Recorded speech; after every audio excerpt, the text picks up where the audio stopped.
future is now. Pooortal libre. SereS FM. Pooortal libre.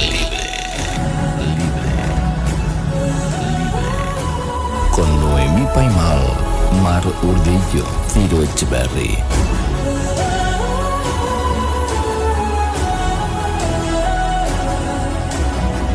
Pooortal libre.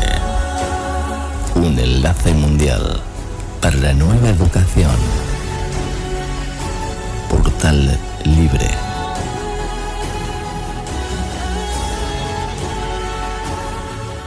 Para los niños y niñas de hoy y mañana, el gran portal de la nueva educación. Hello, everybody. Hello. Hello, welcome to the radio Pooortal or Pooortal Radio. And we are now with Mar and Ben. So please, would you like to introduce yourself? We should start with Mar. Sí, hola queridos, I'm Mar from Spain. Very happy for this program. Yeah. Hi Ben.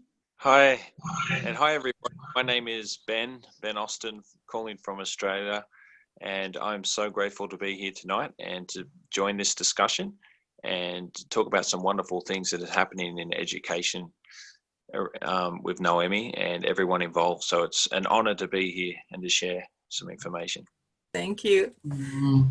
And I am Noemi, that's in Spanish, or Naomi in English, Paymal. And I am the founder of Pedagogy 3000, which is Education 3000 in English. And now we have a program. We started the free portal. We want to do a digital platform with all the information, and we can map ourselves. And we want to change education around the world so it will be more fun, more profound, with more solidarity, more ecological, more peace culture. And we want basically the kid to be happy and loved, and the teacher to be happy, and the parents to be happy. We want to turn this culture to a new culture. And it's called the free portal, or pooortal.info with 3 O, pooortal.info. So today we have our guest, Ben Austin from Australia. And I'm very happy too, because this is our first program in English. And now it's time for us to cover the 5 continents, to share everywhere around the world, to be like a real family and to exchange our knowledge, what we are looking for too. It's a big quest as well, because education means inner development and personal growth, and to share tools and to share enthusiasm and to share reality. And face it, education, we have to change it. It's not, I mean, we have a lot to do. So we will do questions to Ben. Yes, Mar, between the two. Haremos preguntas. And my first question is, how is education in Australia? Your general view, or like... I guess so. My general view of education in Australia at the moment, I think it's like everywhere else in the world, there's a degree of frustration creeping in with, I think our kids need more. And we see that with emotional intelligence. People's crying out for the first time for new tools. There's more tools to be available, such as being able to share and be inspired by other teachers, different alternative approaches. But we're starting to realize here that there's not a generic way of teaching children, and it's more than just giving them mathematical education, English education, and these things, the curriculum that teachers receive from the government, and not being able to give their own experience and input into teaching styles and what they want to teach. So I sense a growing frustration, but also sense they're looking for empowerment, and they want to be happy, like you said, Noemi, that parents want to be happy and they want to trust the system. The children want to be happy and excited to go to school and feel like they're learning. We see a lot of people that are marginalized, a lot of children being told they have a learning disability, and they put them in the too hard to teach basket. And the teachers don't have the resources to deal with this. They have the experience, but to go outside the curriculum, they could find themselves in trouble. So just a growing frustration at the moment, I think, in the public education, and crying out for more funding and more help, because people are starting to see that different holistic approaches is what's needed right now for children. I am seeing some positive things in the sense that teachers are teaching meditation in class.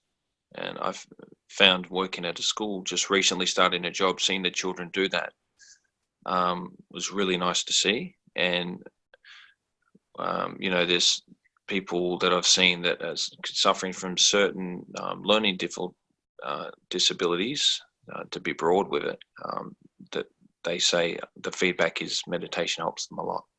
It's helped them express themselves more.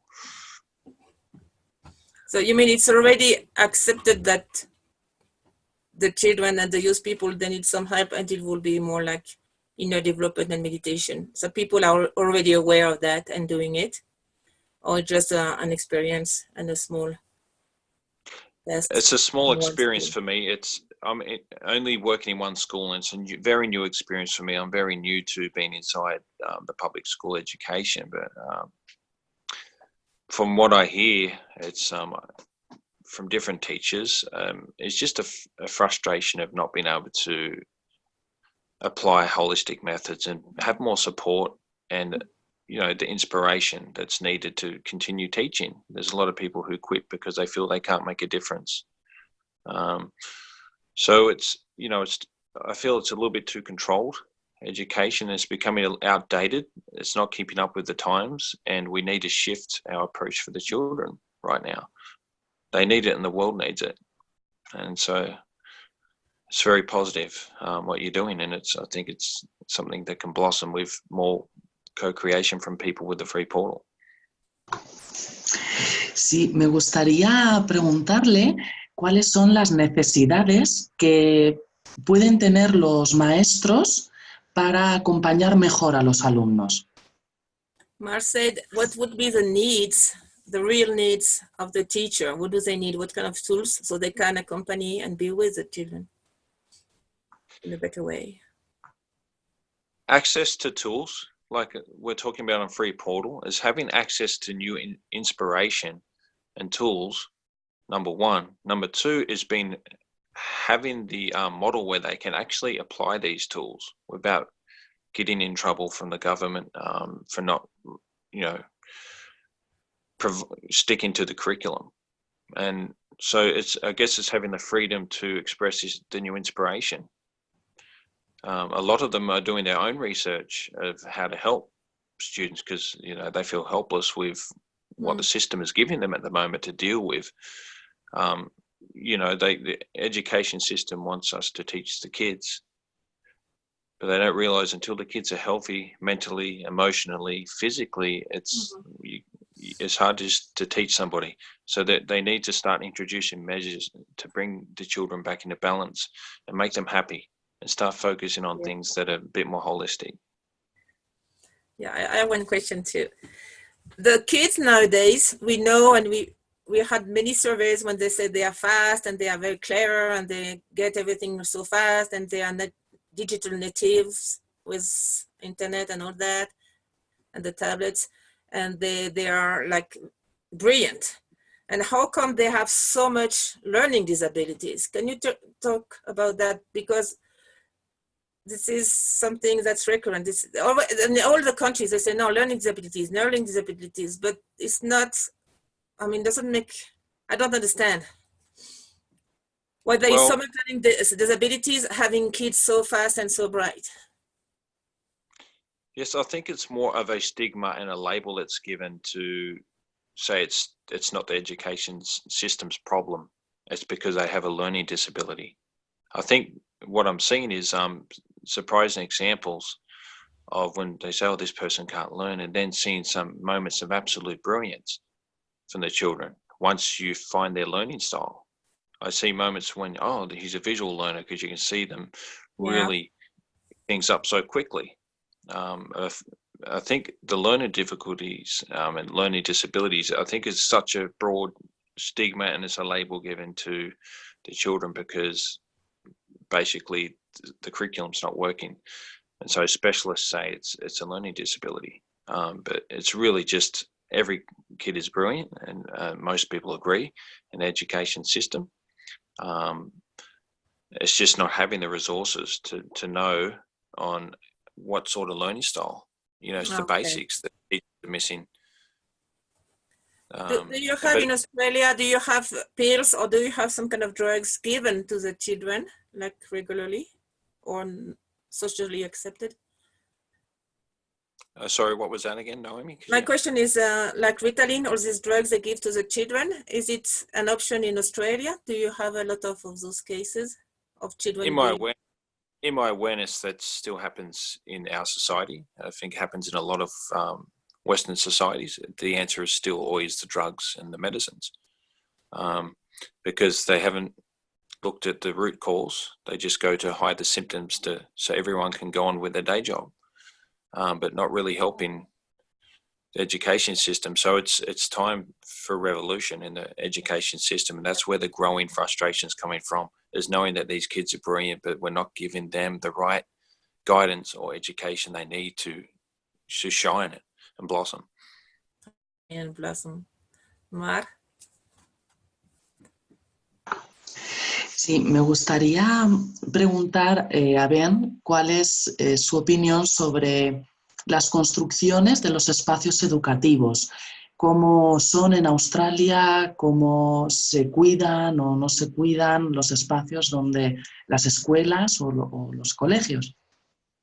It's about learning spaces. I said, can you tell us how the learning spaces are in Australia, in the school and the classroom for the children? The learning space environment. Yeah, the learning space environment is pretty much the one that I'm working in is a very small school. So there's one teacher, so she's basically catering from year 1 right to year 6 and has to find ways to teach all different age groups in one classroom, which can be quite challenging. So you see, it's very difficult in that sense. But that's what it basically is, especially for public schools. It's just one square classroom, and there's a screen, a digital screen, so they can read some books and watch some things on the internet, and then it's pretty much the same routine every day. So the children know what's going to happen next, and they know it's coming. So yeah, it's just pretty much it's all about routine, and it's just the same classroom. So the environment isn't, it's just you have the playground where you go, a space where you get to go and play, and then you come back to the one room and you spend all day in that room. How many hours is it? Oh, the education system, well, basically from 9 until 3. 9 till 3. There's a 15-minute break at 11, which they call recess. And then at lunchtime, it's from about 1:15 until 2, where I run around with the children at the school where I work, and we try to get them interacting together and learning to coexist without fighting and cooperating together and using some energy and learning new things. What about physical exercises? Physical exercises in the education system, it's, I think, once a week. No, should be every day. Well, they're running out every day and having free. Good. With you. Yeah, with me. They bring me in to do the physical activities, and that's basically giving some structure to their plays, to what they play, and also helping them, mentoring them in the culture of competition, because a lot of them are so caught up in the culture of competition that we've given to them that it's really hard for them to be kids and enjoy. They feel for the need to win and always be the best, and their self-esteem can be tied up in that. So my job is to say, hey, look, it's all about having fun and keep the fun in what they're doing. So they have unstructured play in kind of unstructured play. There's still other teachers watching, and the day of like physical education comes on a Friday where they go to the gymnasium and do things. Yeah. So that's pretty much. Would you like to share with us, you said you know some young people and children that they have a hard time and they struggle from their emotional point of view and depression and really the inner feelings. Can you develop on that about the emotional issues of those people? And all around the world, we know the depression and the suicide rate is growing up, which is not normal at all. So I would like to know your view on Australian young people and children. Yeah, well, my view on that is basically all in my lifetime around, I've seen that at school. I struggled at school. I was deemed to have learning disabilities at school and not get the correct help. So I think a lot of it comes from just not being heard and not being able to express what you're missing and what you need to grow and flourish as a child and to be happy. Each child knows what they need, but it's very difficult to express that. And sometimes that can come out as anger and frustration. And, you know, we should already know what they need. And at the moment, I feel we're failing on the system on that level of education, because the children shouldn't have to tell us. They shouldn't have to go through what they're going through. If we had a healthy society, if we had a healthy ecological system, if we had a healthy educational system and everything fell into place, then they'd be happy. But I think at the moment it's just not listening to them and not having the language to explain to us what they're missing and what they need emotionally. Kids. So I think a lot of it just comes back to just us as leaders need to be leaders again and be better at guiding our children and into the future. And that is our responsibilities as parents, teachers, or whoever is listening to us today. We can do a little part and we can help. It's not like we are going to wait for big solutions from outside. Like Marsh is in a school, you are in a school, I am in a network. So really tell people this is a situation, but we have the power to revert that as a human being. I mean, for my children, for my grandchildren, I really want things to be flourishing. And I want to say something between brackets, because Ben won't say it. From struggling at school, you end up with a golden medal, right? In Paralympics. Yes, I did. And, you know, at school... How did you do that? Well, to tell you the truth, swimming came along in the Paralympic journey for me, started with a lot... You know, my early days at school were very frustrating. I was given no help at all. I really didn't want to be at school. It was a place I did not enjoy at all. I felt like my needs weren't being met. And I knew from a very young age I wasn't getting what I needed to get. And I couldn't express that at the time. Physical activity became my savior. It helped me develop.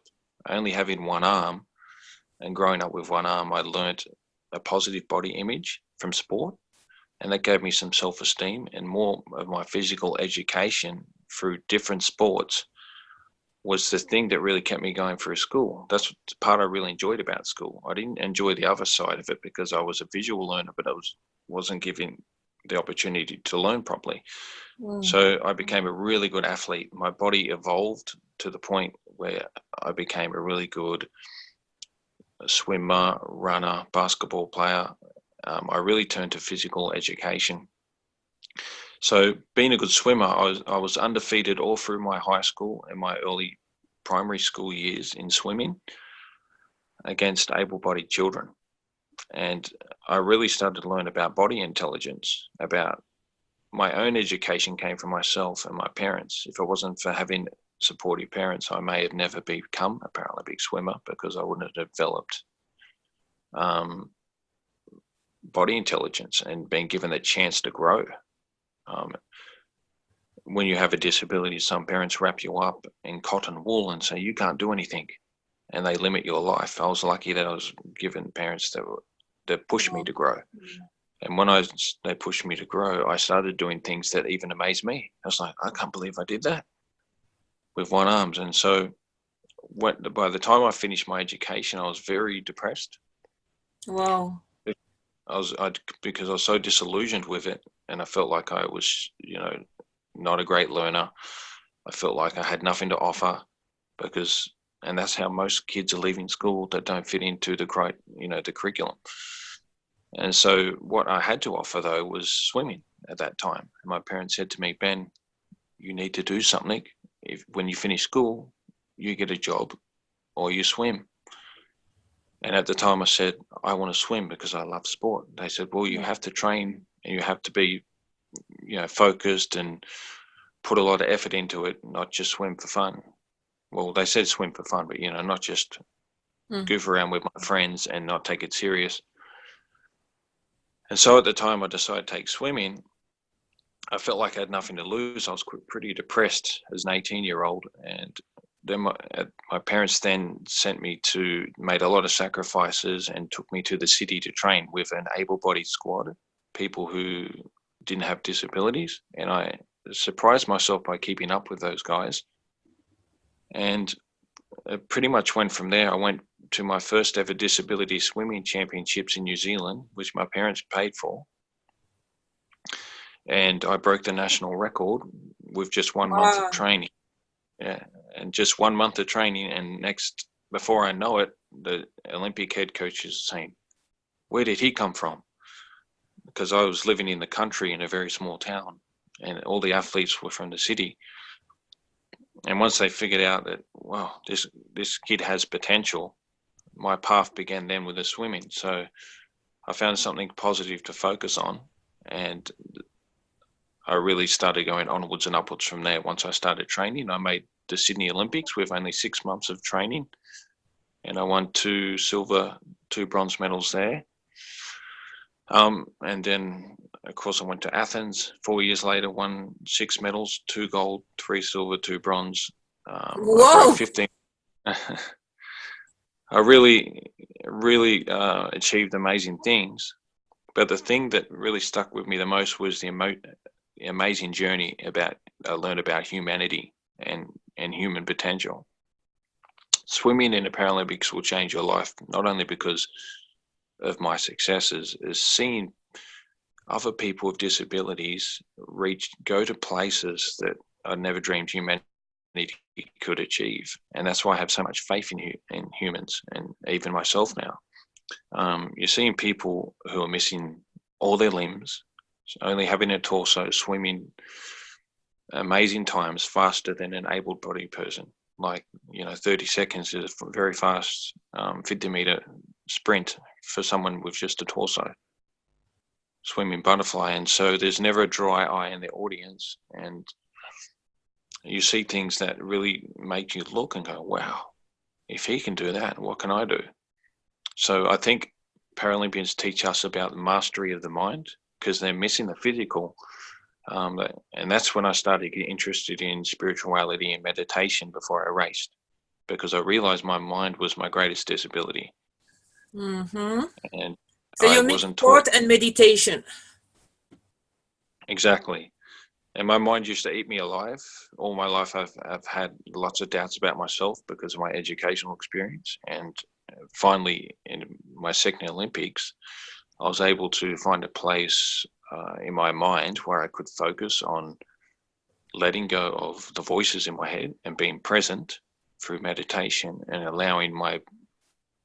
and having faith in the body intelligence.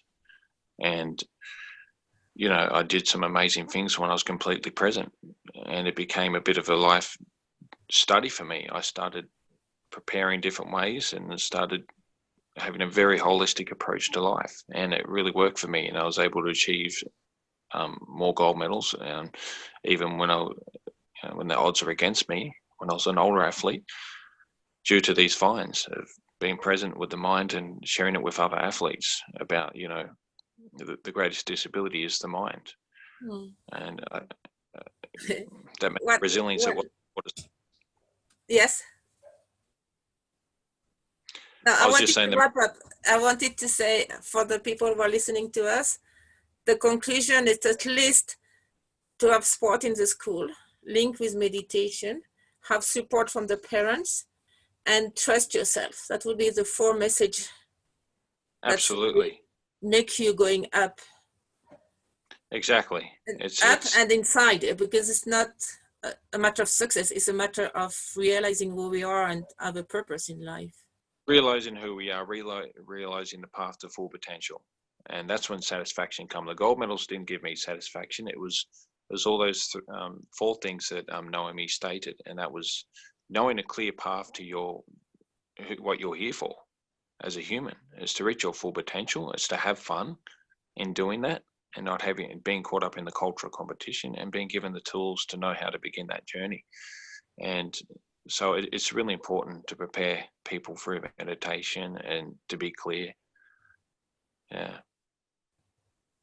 Madame Mar,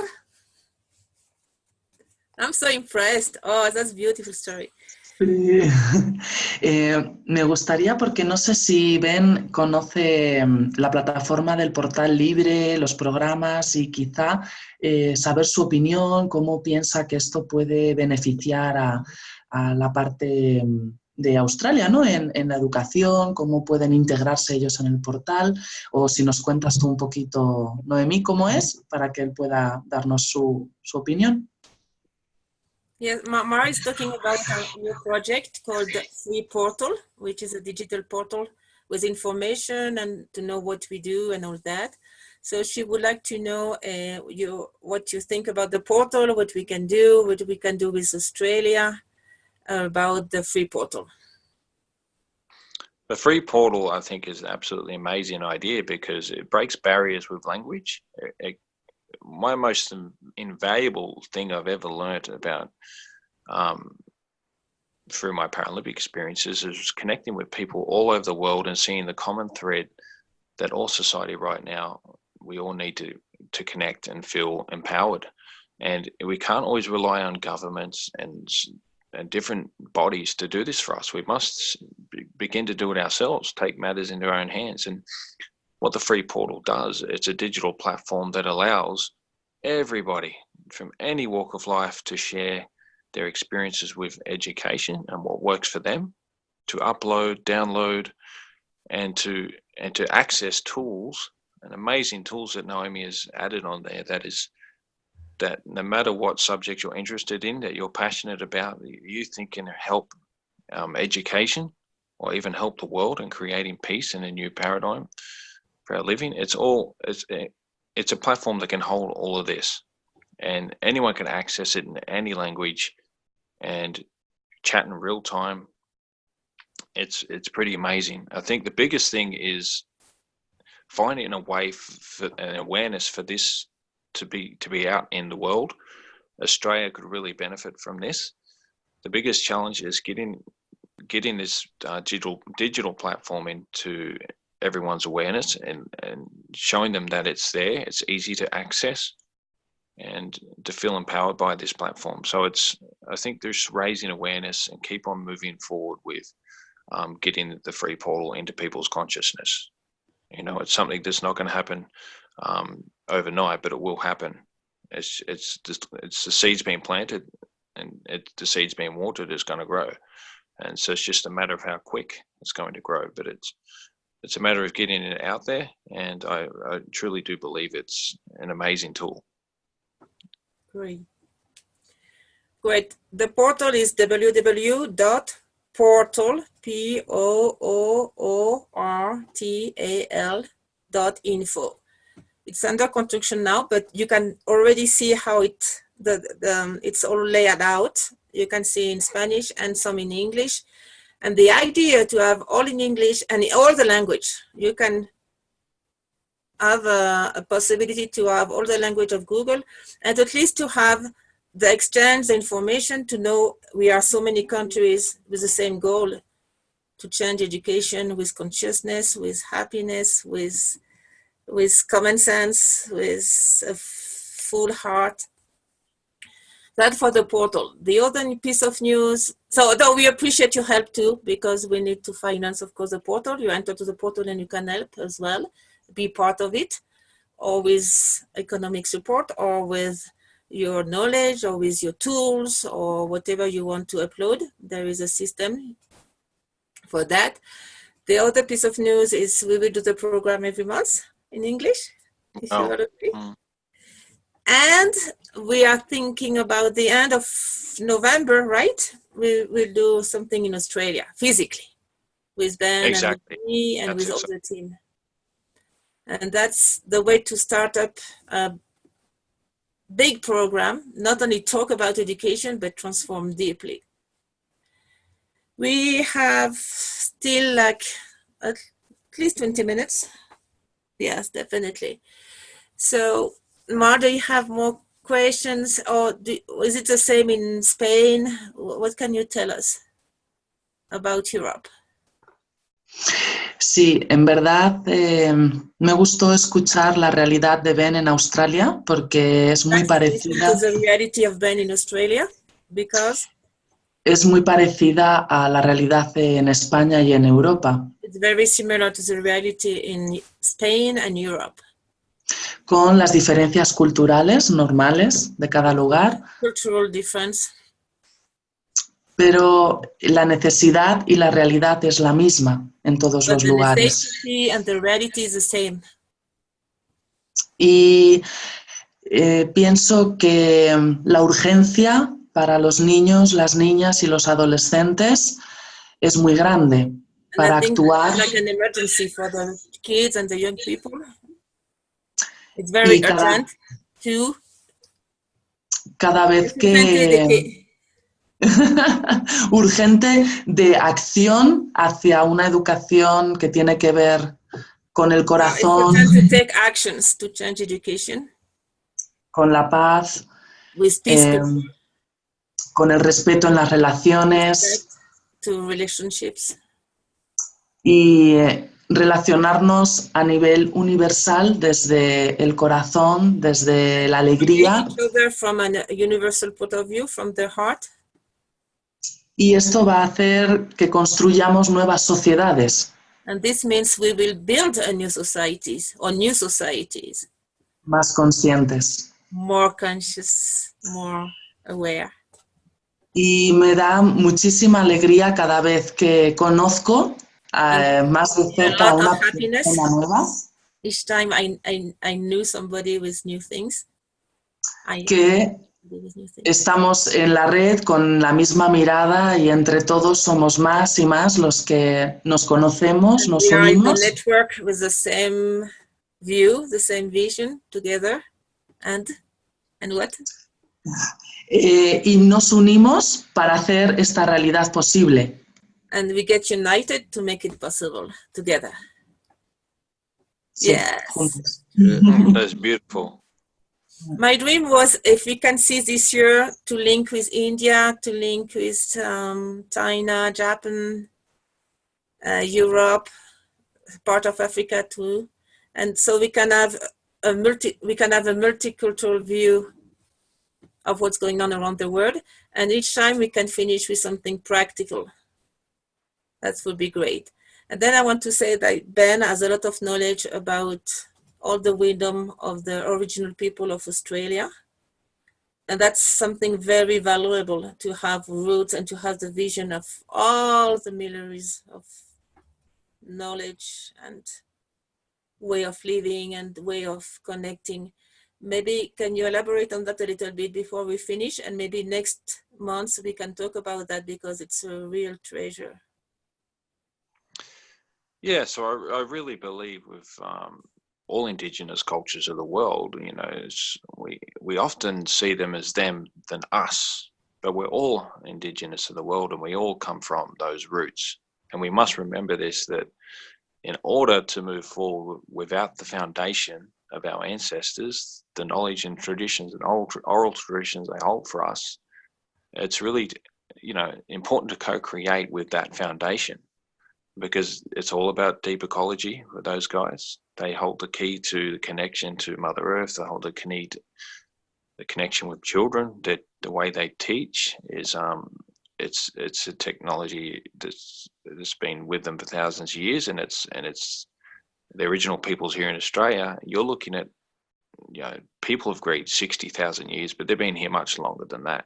Wow. Can you imagine a society that's so successful in sharing and caring and their law, their culture has been able to survive through ice ages, through all different times? You know, that's a resilient culture, and we have so much to learn from our Indigenous ancestors. I'm a proud Indigenous man myself, with Indigenous ancestry. And, you know, I've spent a lot of time here and in South America learning, because I thought once I retired from my Paralympic journey and athletic experience, I felt a deep calling to connect to my roots. And I think it's all our roots, to find the foundation and then teach the children that, because they're so hungry for it. When I teach my nephews, I take them out into what we call the bush. You guys would call it forest. They're hungry for this knowledge, and they already know this knowledge. They are brilliant. They know this thing much more than me. You're right, of the children of the day, they really are very aware now, the ones that have been born, and but they need this foundation. And so there's so much to learn from our ancestors. You've met Uncle Paul Gordon, an amazing man who has single-handedly, well, it takes, I shouldn't say that because that's against our cultural belief. It always takes many, many people to keep something alive. But he is the part of Australia I live in. Most people believe that our culture here is pretty much dead and not living, but that's not the truth. He has brought it back in kind of a Renaissance type of way, and has been behind the scenes for many, many years, and slowly rebuilding the culture and bringing it back. And he has seen amazing results with that. And he's doing some exciting stuff through education with that, pretty similar to what you're doing, Noemi, with bringing in Indigenous values into teaching children of the world. He's doing some exciting things with that as well. So I really passionate about Indigenous cultures, and that's why you see so many people from North America and Europe and Australia heading to places like the Amazon, places all over the world, hungry for the beginning. They want to go back to the start of when it was all about sharing, caring, and caring about the earth, ecology. And we want so much more than just material things now. And so it's very important. So my proposal is to finish with some practical tips and recommendation for the parents and the teachers and whoever is watching and listening to this program.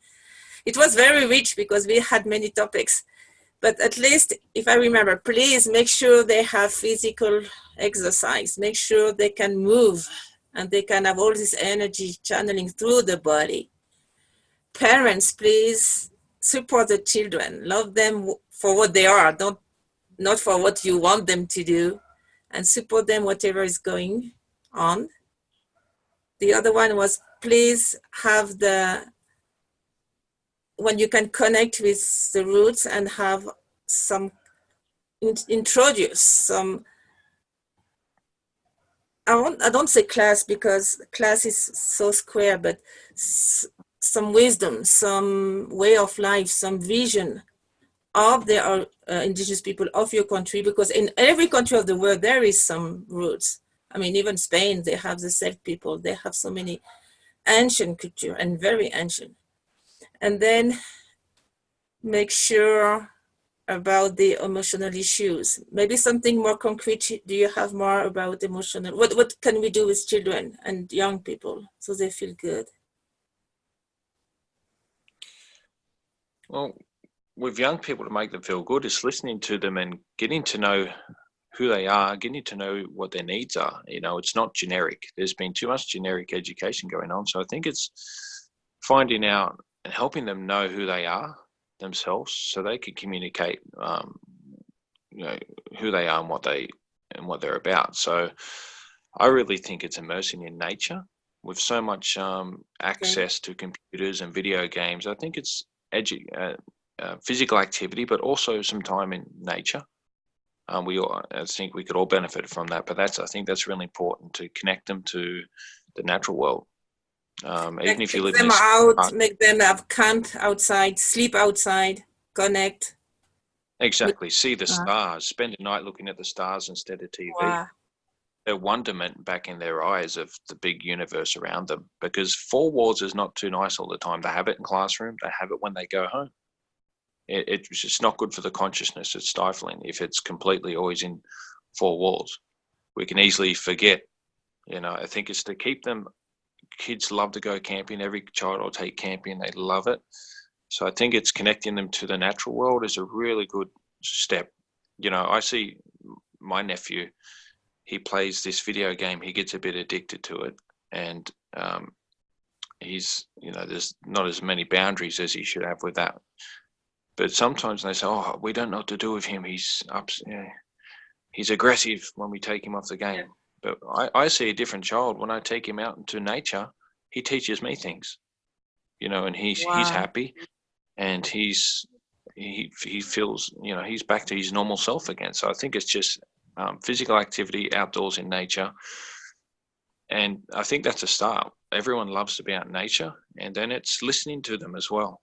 Sitting around a fire and, taking the time to listen to kids. As adults, it's easy to keep on doing all the talking to the children, what they need to do and be the mentor, but it's also nice to listen as well and find the right setting where they can express themselves.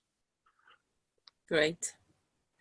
So we can do like the homework of the month. Please take them out, go camping next weekend, and tell us how you feel and the results. You can text us in our Facebook, which is Pooortal as well. It's a free Pooortal, or Pooortal Libre in Spanish. You enter to the Facebook and you tell us, yes, I took the kids outside and this happened and all that. So we have a feedback from you.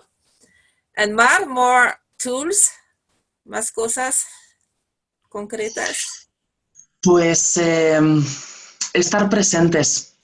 Y con escucha, con los niños, las niñas, los adolescentes, los bebés, para ver y escuchar sus necesidades físicas, emocionales, de alimento, de juego, porque ellos tienen realmente las herramientas que necesitan y muchas veces el adulto solo tiene que escuchar y en la medida de lo posible ofrecerle lo que ellos necesitan desde lo que ellos piden. Entonces, this can be the second homework. I don't like the work, but tips. Ask your kids or your young people, what do they need? Because you are a teacher, because you are the parents or grandparents, and you write down in the Facebook as well. The Facebook is free Pooortal or Pooortal Libre en Español. You can write in Spanish, in French, in whatever. Now we have Google Translation in English. That way we have a constant feedback and what you need for next month as well. And we will build up this new education together. I really want to thank SereS from Uruguay, because you are using his radio actually. Such a friend, and he's so generous. And what I like about SereS, he does all the programming in Spanish, but he's not afraid to do in English and in Chinese and whatever. He really opened the radio to the whole world. Remember, we are one word. But we are unique and we are all together. It's the beauty. And when you have this consciousness, it's for sure we will have peace culture, we have happy kid, we have a happy planet. And this is what you are restoring. I like this word from the restore that.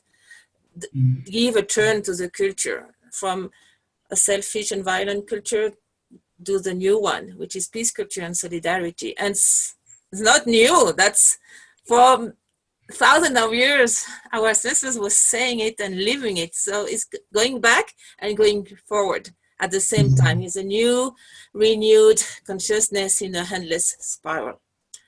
So who wants to go on with the closing? Ben, Mar? your message. Muchas gracias por este espacio. Muchas gracias a Ben. And Muchas gracias, Ben, desde Australia. Thank you, Ben, from Australia. Cada vez vamos poniéndonos más en la acción, porque es ahora lo que necesitamos. Each time we go more into actions. Es lo que necesitamos ya. What we need now. Now. Yeah. In Spanish is now. Now. And good luck in Spain as well. Keep it up what you're doing, and thank you for your questions, and lovely to meet you. In closing, I think it's nice to just also feel positive about the future. You know, there's a lot of things that people want to change, and I think it's a beautiful thing that we're having this discussion, because that in itself says that we are on the way, and that's a beautiful thing. So to keep on being positive with this and moving forward, and both of you beautiful ladies, thank you for your time and your beautiful spirits and for your service to humanity. It is really, truly inspiring. So thank you very much. We see you next month. Thank you, Ciro. Thank you, Mar. Thank you, Ben. And we keep in touch. And thank you, everybody, for changing education for an education with consciousness. Thank you, all the fathers, mothers, teachers, young people. You are wonderful. You take care. Bye. Bye. Bye-bye.